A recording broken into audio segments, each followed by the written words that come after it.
우리가 살아가는 모든 순간은 사실 우리가 선택한 것들의 모음, 결과들이라고 볼 수가 있겠습니다. 우리 인생의 결과는 우리가 일생 동안 선택한 것들의 모음, 또 그 결과들의 총화다라고 말할 수가 있겠습니다. 오늘 아침만 해도 여러분들 많은 선택들을 하셨을 것입니다. 눈이 오니까 이 옷을 뭘 입어야 되나, 또 신발은 뭘 신어야 되나, 좀 빨리 나가야 되나, 그냥 나가도 되나, 여러 가지 선택들을 하셨을 것입니다. 교회에 들어와서는 내가 늘 앉던 자리에 앉을 것인가, 아니면 새로운 자리에 한번 앉아볼까, 이런저런 선택을 통해서 우리가 또 지금 예배를 드리고 있습니다. 또 선택에는 여러 가벼운 선택과 무거운 선택들이 있습니다. 점심밥을 뭐 먹을까? 짜장을 먹을까? 스파게티를 먹을까? 내일 또 찾아오는 그런 가벼운 종류의 선택이 있고, 어떤 선택은 이 남자하고 결혼을 해야 되나 말아야 되나, 이직을 해야 되나 말아야 되나, 아주 중요하고 무거운 인생의 향배를 결정짓는 중요한 선택들이 또한 있습니다. 책임져야 될 범위가 다른 선택들도 있습니다.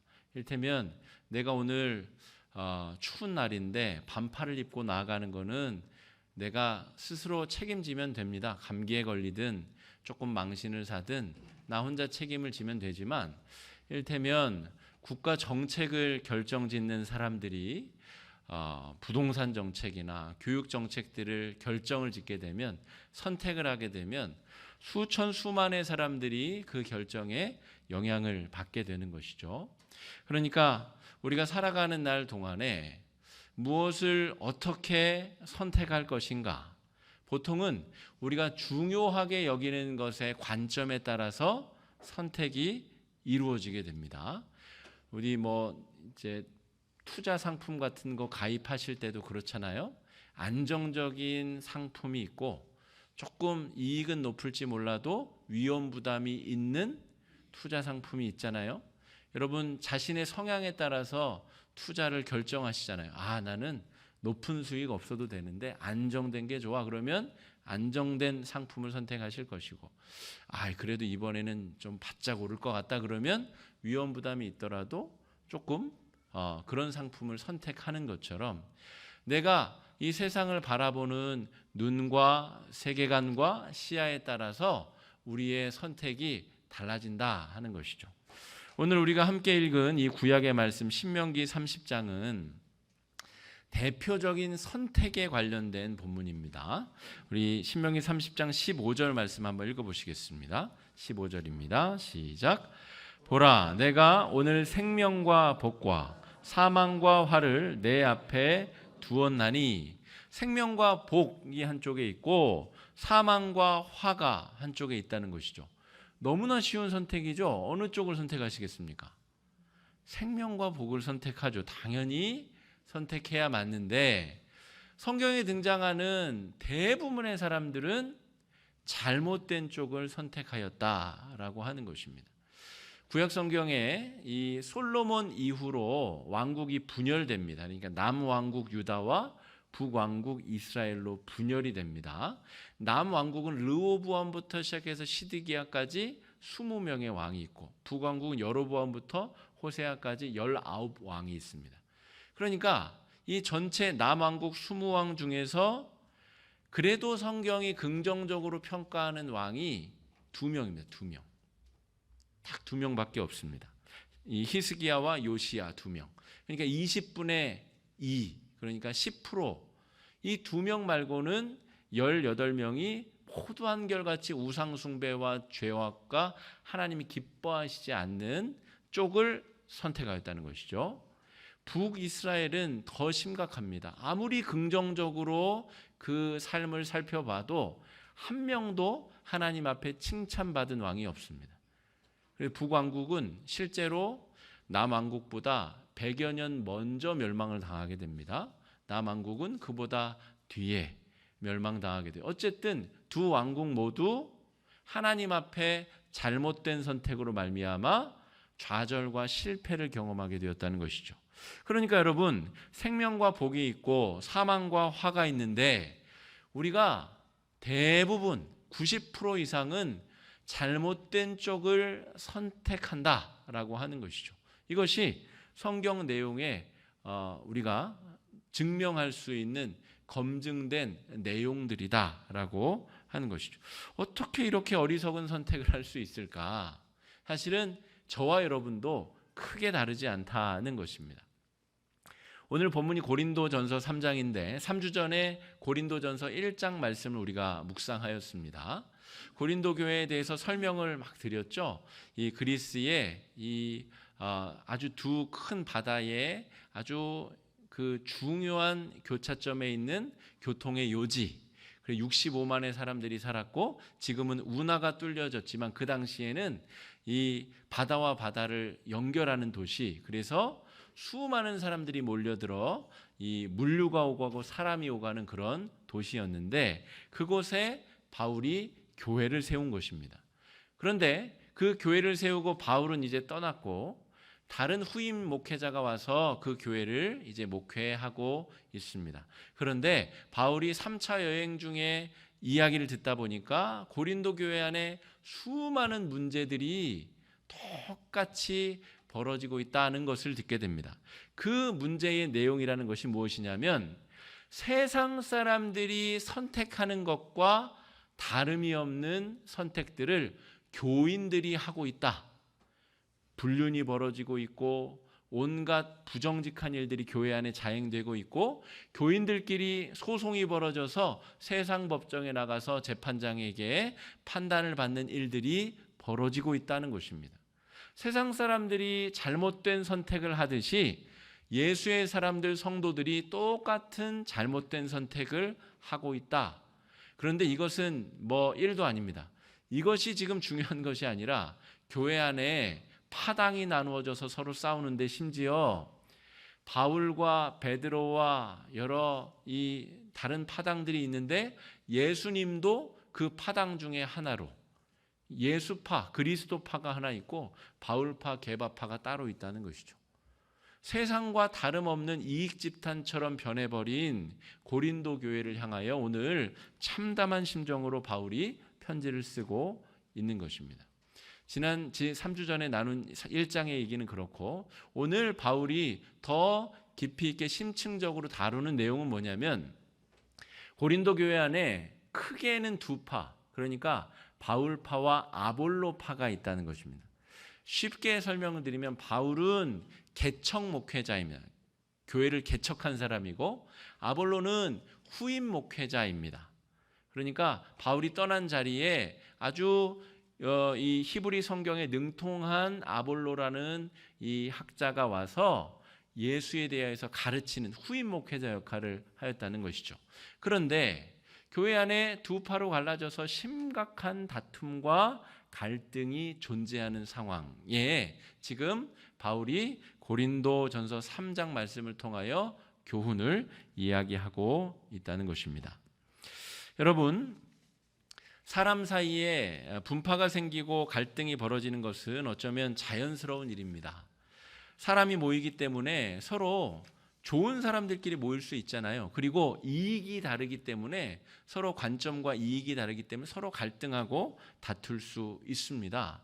그런데 우리는 교회라고 하는 곳은 그런 조직이 아니라 사람들을 중심으로 하는 조직이 아니라 바울의 이야기의 핵심은 무엇이냐면 우리는 그리스도가 머리가 되시는 한 몸이다라고 하는 것이죠. 그러니까 자가 면역 질환처럼 자기 몸의 세포가 자기 몸의 다른 부위를 공격하는 것은 몸을 스스로 망치는 건강한 몸이 아니라는 것이죠. 바울은 교회를 볼 때 인간들이 모인 어떤 사회적 조직이 아니라 예수님이 머리가 되는 살아있는 몸으로 보았다라고 하는 것이죠.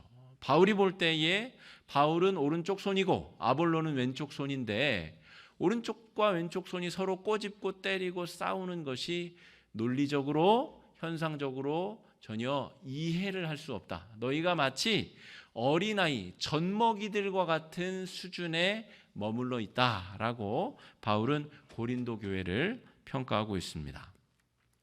여러분, 오늘 말씀 우리 3절 한번 읽어보겠습니다. 고린도전서 3장 3절입니다. 시작. 너희는 아직도 육신에 속한 자로다.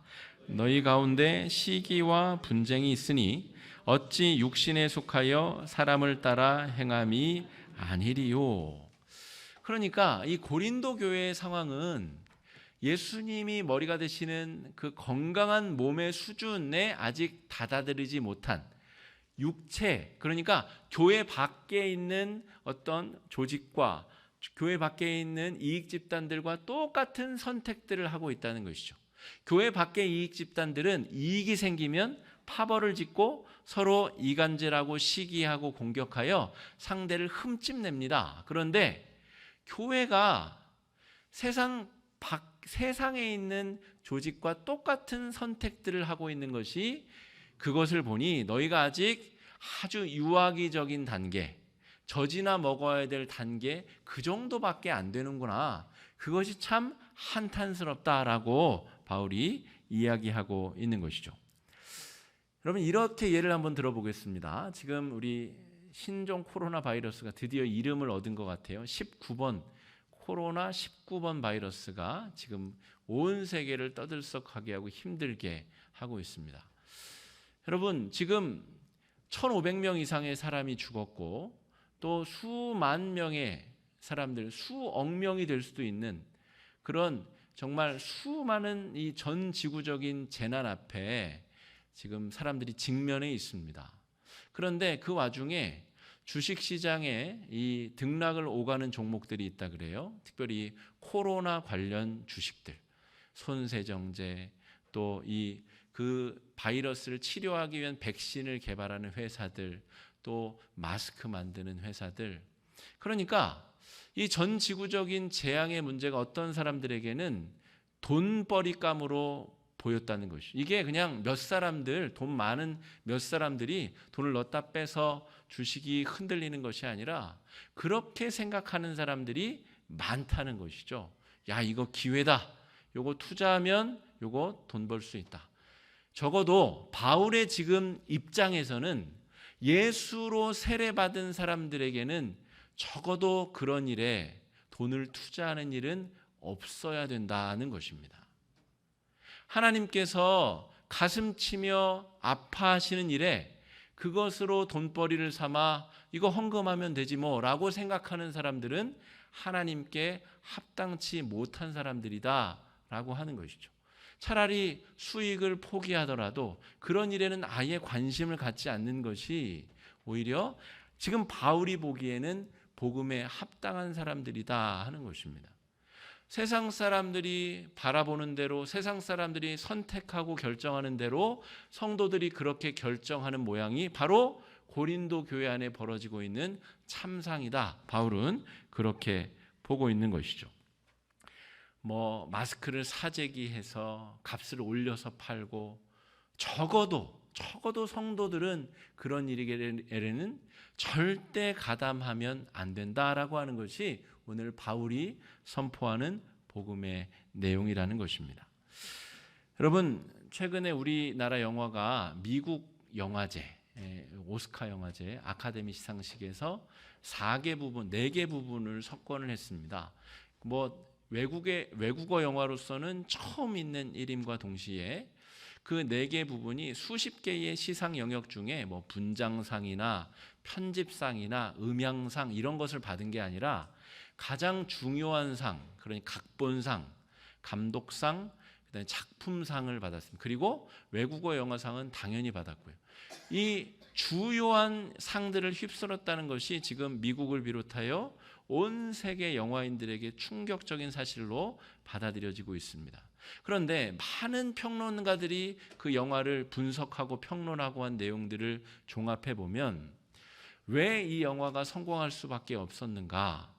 우리나라에 있는 빈부격차 문제를 다루었는데 그 빈부격차 문제가 온 세계 어느 나라에도 다 존재하는 문제를 다루었기 때문에 그게 첫 번째 성공의 비결이라는 것이죠. 게다가 이 한국의 독특한 상황을 한국의 감독이 한국적인 방법으로 묘사해내었다.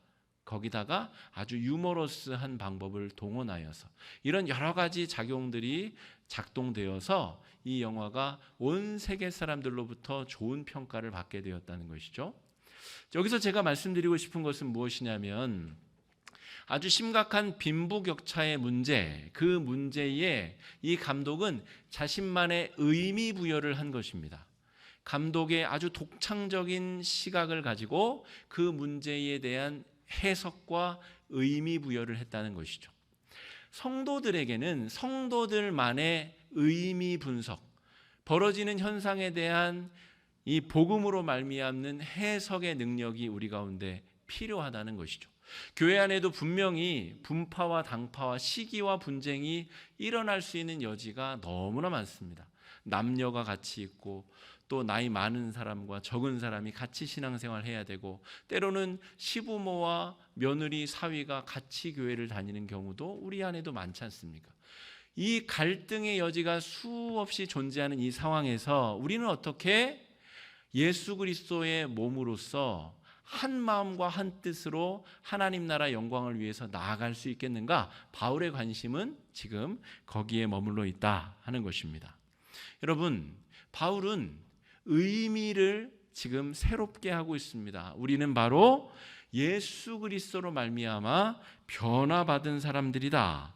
그리고 나와 바나바는 그저 하나님께서 사용하신 도구들에 불과하다.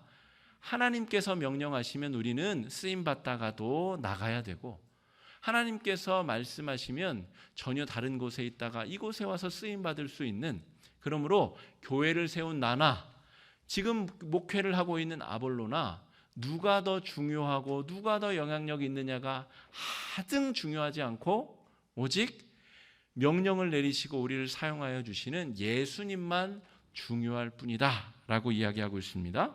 자, 8절 9절 말씀, 우리 고린도전서 3장 8절 9절 말씀 한번 읽어보겠습니다. 시작.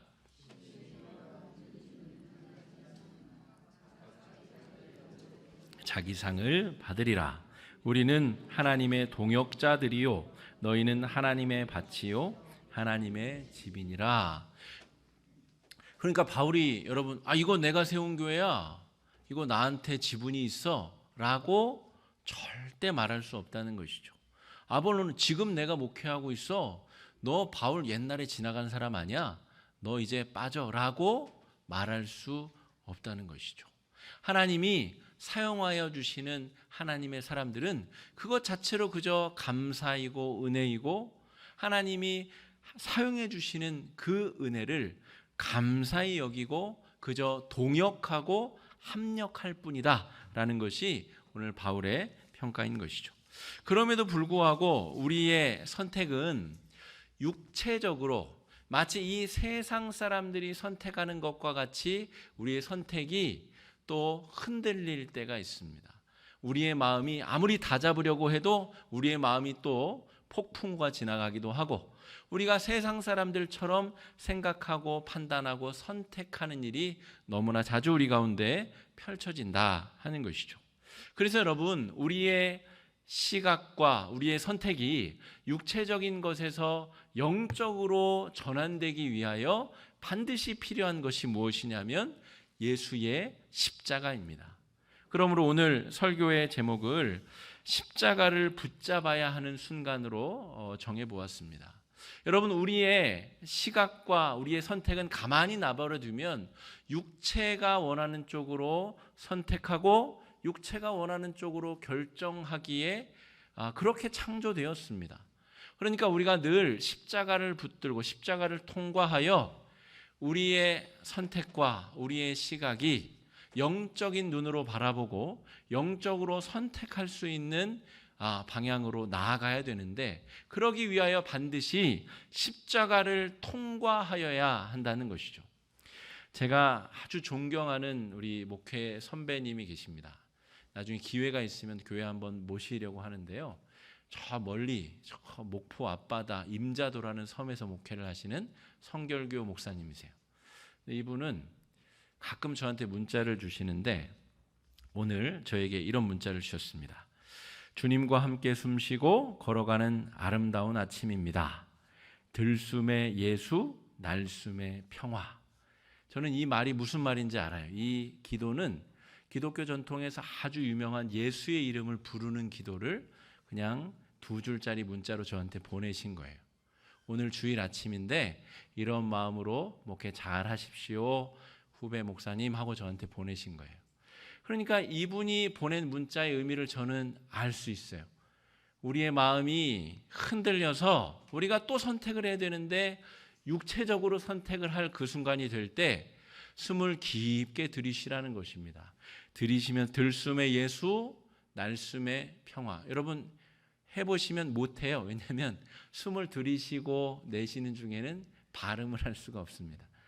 이 기도의 의미는 숨을 들이쉬면서 예수를 떠올리고 내쉬면서 평화를 떠올리라는 말. 예수의 이름을 부르는 기도는 그렇게 하는 겁니다. 여러분 하루에 3번만 예수의 이름을 부르는 기도를 드릴 수 있으면 교회 안에 분쟁이 사라집니다. 여러분 우리가 영적으로 선택을 할 가능성이 굉장히 높아집니다. 오늘 아침에도 여기 우리 또 족구 대회를 하나 봐요. 그래서 오늘 아침에도 차를 안 빼는 차량들이 있어가지고 제가 2층 사무실에서 그걸 바라보는 순간에 저도 막 화가 확 나더라고요. 오늘 주일이고 오늘 성도들 이 눈을 뚫고 와서 주차해야 되는데 저 사람들 운동한다고 또 차도 안 빼고 저러고 있구나. 또 화가 확 올라올 때 사실은 이 아침에 9시에 이 목사님의 문자를 제가 받은 겁니다. 그러니까 여러분 우리가 늘 십자가를 통하지 않고는, 늘 깨어 있으려고 노력하지 않고는 우리가 선택한다고 하는 것이 늘 육체적인 선택, 육체적인 방법에 우리가 다툼과 시기와 갈등을 유발할 수밖에 없는 선택을 할 수밖에 없는 유한하고 죄성으로 가득한 존재들임을 우리가 인정해야 된다는 것이죠. 그래서 저마다 위기에 대처할 수 있는 노하우들이 있어야 됩니다. 저에게 문자를 보내신 이 목사님은 예수의 부름을 부르는 기도가 그 십자가로 나아가는 자신만의 응급처치법인 것이죠.